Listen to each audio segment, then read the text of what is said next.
Ladies and gentlemen, good evening. Papa Boris here, playing a new game. This game is currently in early access. It is called A Long Way Down.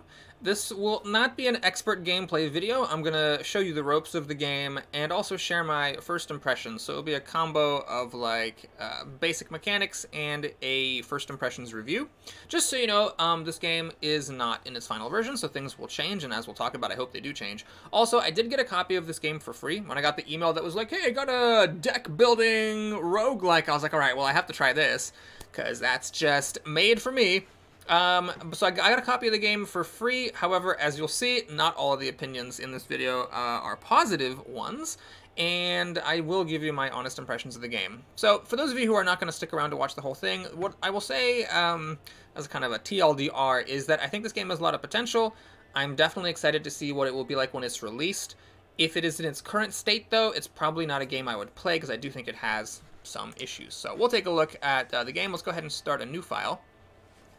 One thing right off the bat I'm not a big fan of is storytelling dialogue in a roguelike. I don't think that's a really good combination, because it's the exact same thing every single time, and that just gets kind of weirdly tedious. So we're going to skip that. There's some story. We'll just say it doesn't really matter. It doesn't, in my opinion, add very much to the game. So this is a deck-building roguelike in the spirit of, Dream Quest and Slay the Spire. I think those are the two games that very obviously influenced this one. There's also a bit more of a Meteor Fall vibe in terms of like the cartoony-ish graphics and the sort of splashy animations. Now, Dream Quest has an overworld map where you wander around and fight things. Slay the Spire abstracts that as a series of nodes, kind of like faster than light. This game takes the more Dream Quest route and expands it. We now have this like very pretty isometric view, and we walk around the dungeon to fight the monsters. Now, right off the bat, one thing I do not like are these piles of slabs. So you go here, and what you get are essentially pieces of the world. And you use these to like add stuff to the world that you can then walk on. So I'm going to take this thing, I'm going to put it here, and now there's a passageway. I don't like this. Now, this is a subjective opinion, and I'm not saying that it's objectively correct and that all of my opinions should be catered to, but just me personally as Boris the Dude, I'm not a fan because never once in my life have I played a roguelike and thought to myself, this is pretty good, but what if we added a splash of geometry homework? Oh man, then it'd be perfect. Like, I don't want perceptual ability puzzles in the game. I never felt like that was something that was missing, and I just wish that was completely gone. Let's talk about combat. So in this game, it'll be very familiar if you played Slay the Spire. You have energy, which is used to power cards. The energy cost of a card is in the upper left-hand corner. On your turn, you start off with 3 energy, although of course this amount can be increased. And, cards just do what they say. This just deals 20 damage to the target. So I highlight this monster. It has 80 health. I just did 40 damage to it because I played 2 of these thrust cards. I guess the battle log is not quite implemented yet. Now, one innovation in this game that I really like, and it's one of those things where it's like, you see a game that's clearly inspired by other games, but then it does something new that is smart and makes a lot of sense, is this game has basic abilities. Because of this staff that I'm using, and we'll talk about equipment in a moment, I have this ability, Poke. It costs 1 energy, it does 10 damage to the target, and it is repeatable. You can play it as many times as you like. Obviously, it costs 1 energy, so you can only, play it as many times per turn as you have energy. But here, I'm just going to poke this thing once, twice, let's go ahead and 3 times the lady, and that thing is dead. This is a really nice innovation. I feel like it never really made all that much sense in other roguelikes that, like, my guy is walking around with a sword, but, like, if I don't get an attack card, I can't attack. Like, why is that the case? So it makes the game more thematic. It also makes it more interesting because, of course, what you end up choosing and what you end up finding for your basic attack can have a significant impact on the gameplay. So now, let's go ahead and keep on walking. This tutorial is pretty scripted, but in later levels, as you can imagine, the map is a lot more open-ended. We're going to get to an armory. And here is a place where I have some mixed feelings. So what I like about the out-of-combat deck-building management system of this game is that you can just take cards out of your deck. You can be like, this stupid thing, nope, don't want it. Armor Blessing, F that. It's out of here. And you just don't have those cards in your deck. I think this is ingenious, because if you go back to like the literally very first deck building game ever made, Dominion, in that game, which came out in, I should have looked this up before I made the video, like the late 2000s probably, in that game, you start with a bunch of garbage in your deck, and getting rid of it is difficult. It's not easy to trash cards and remove them from your deck. So as you play that game more, you learn this lesson of like, permanently destroying cards is a powerful, good thing. But the thing is, that was late 2000s. That was a long time ago. And every single deck building game that came out after Dominion, whether it's a physical board game or a digital game, follows that exact same script of you start with garbage and you have to learn the lesson of like banishing cards permanently is a good thing. Well, we've all kind of learned that lesson by now. It's not mind-blowing anymore like it would have been in 2008 when you played Dominion for the first time. So I like it this game. Changes something. It slays a sacred cow and says, you know what? Fuck it. If you don't want a card in your deck, just take it out of your deck. The limitation, though, is you can only modify your deck and your equipment, which there's not a whole lot of at the moment. I don't have any equipment at this particular point in time. We'll talk about that hopefully later in this video. But you can only modify your equipment and your deck at these armory locations. Why? I don't know. I feel like that's not really adding anything to the game. I think, you know, it makes sense if I find a helmet, I should just be able to put it on. If I'm able to, you know, change what cards are in my deck and what cards are not in my deck, why can't I just change that at any time? So I do think that that restriction, like, yes, I see how mechanically it makes the game more difficult in the sense of, like, you want to find an armory so you can make the upgrades. You know, you found this card from killing a monster, but you need to find an armory to equip it. So, like, I get why that is, like, a, you know, a good thing. But it feels very arbitrary and unsatisfying, at least to me, at this particular early juncture.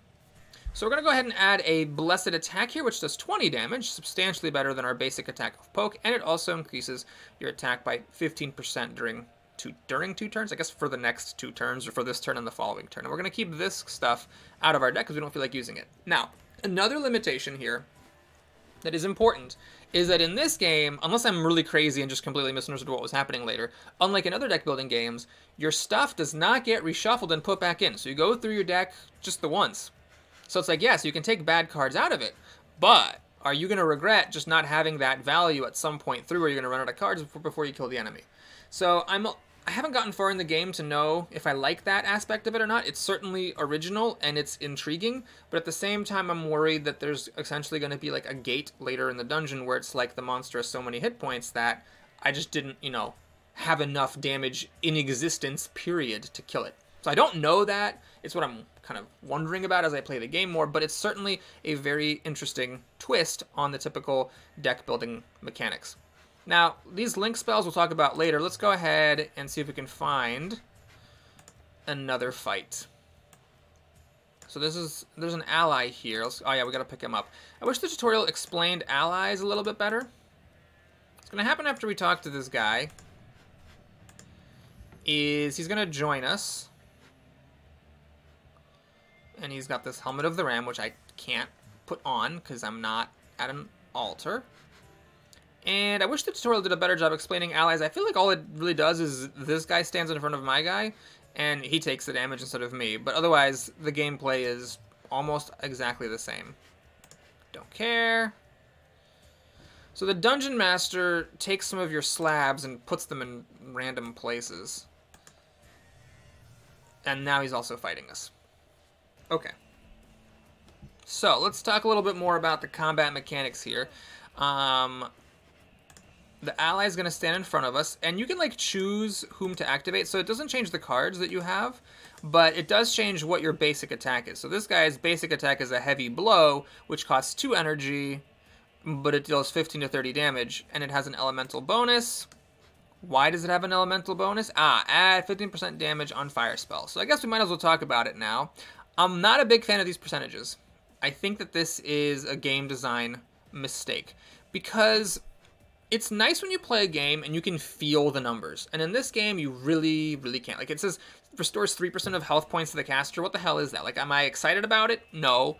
If this actually showed an actual number, I would be excited. And if you go back and look at Dream Quest, for example, in that game, every number was felt. Like, if you're playing a wizard and you got that starting card that deals 1 damage of each element for a total of 4 damage, like, are you excited to play that card? Yeah, because you're like, I can feel what 4 damage is. I know my attacks mostly do 1 damage. Monsters have, like, 4 hit points starting out, so it's like a really strong card. Even later on, as you're fighting against like a 12 hit point monster or 15 hit point monster, it's like, oh yeah, like 4 damage, that is a big deal. Like, I am excited about this card. But in this game, I can't really feel the cards because the monster's health is big, your health is big, the numbers all start off really high and they get even higher as you go. So it's very difficult to feel excited about numbers, and then percentages add another barrier to that where you have to calculate, like, well, what is, 10% of my health? What is 5%? What is a 15% attack boost going to do? I feel like that separates the player from the cards and reduces the excitement over finding new things. So we'll use our heavy blow here, 15 to 30, which I guess is 15% bonus from something that he has or other. And that ends the turn. Oh, this person shot me, even though I'm in the back. Well, that's cool. So here, we'll do a Blessed Attack for 15% attack bonus and 26 damage to the target. What's 15% attack bonus? I have no idea. But this person's dead. In fact, we should have a chance to do a heal on my guy who got walloped. And let's do another heal. And we can finish this guy off with a thrust. Okay, so we get powder, which is what you use to upgrade stuff, as we'll see in a moment, and an item. Okay, let's go ahead and go to the workshop.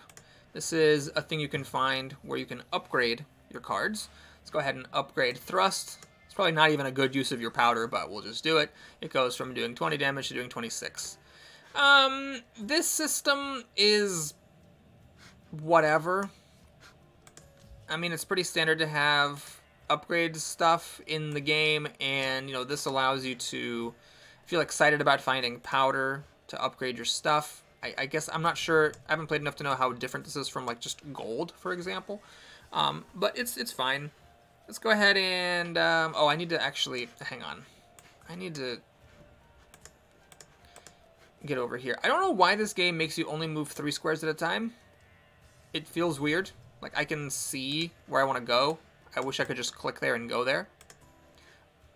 But maybe there is some deeper reason for things happening behind the scenes that I don't know about. There's other types of tiles here, so we can destroy all the walls and get through here.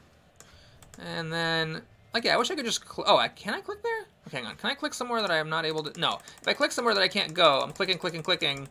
You don't go there, so you have to actually walk there 3 steps at a time. Let's go back to the armory and talk about equipment. So equipment, taking a cue from some other games like Card Hunter and Trials of Fire and some other... Actually, Trials of Fire came out very recently, so maybe taking a cue from not that particular game, but following a trend that we can see in games such as Card Hunter and Trials of Fire, equipment in this game has bonuses which are written in the form of percentages, which I'm not a big fan of. I really wish that it just showed absolute numbers, and like, I get why that as a designer you might want to do percentages, like, oh well, that way it like scales as the base number being increases, but I feel like it just reduces the number sense of the game and makes things less satisfying. So here we can wear this thing. Can we? Oh right, I gotta go to equipment. Okay, we can put this hat on. So this hat gives some bonuses, and it also has an accompanying card. So because I'm wearing the hat, I have Slash. So equipment is twofold. It gives you some boosts, which can potentially be very interesting, but they also add a card to your deck that can be strong. Like this, for 3 energy doing 50 to 70 damage is pretty nice. We also have a different helmet. This one adds more healing. 15% for 2 turns. What the hell is 15%? Don't know, don't care, so I'm not going to use it. Okay. So that's enough of that. Let's get over here. And I guess we will blow up the walls. Add some slabs. There's a take all button, but you don't like have a choice to only take some. So it's a little bit strange as far as a UX thing. I imagine it's the kind of thing that, will get improved in the future. I don't know if the things that guy does, like, are going to screw you over because he wastes your tiles, or if that's like a way to help you to make sure that you don't waste your tiles and lose. Again, though, I'm really profoundly uninterested in this aspect of the game. It takes time, and it just adds perceptual ability puzzle stuff that I don't think any roguelike has ever missed. Okay, so we're up against an 80 health guy. By now you might guess that this is not a particularly big deal. So we will do a blessed attack so that our damage increases on subsequent attacks. And we're going to whack-a-doodle-doo. And what is this? Removes target's blessings. What are your blessings? I get some defense bonus. Who cares? Now I'm going to switch over to you and do a heavy blow, because I have 2 energy left, and I have nothing else to do with my energy. Okay, so this thing is now going to die after just one more thrust. Because health persists between fights, let's go ahead and do a heal. And then another heal. Now I'm out of heals, so thrust you to doom. This may seem easy, of course, because it is a tutorial.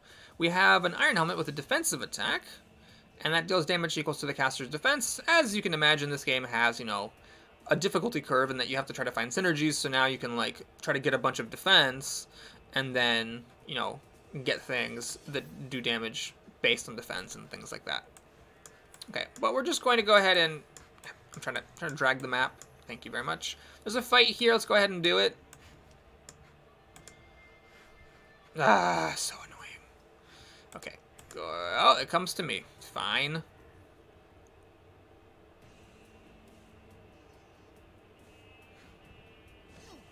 Okay, what's going on here?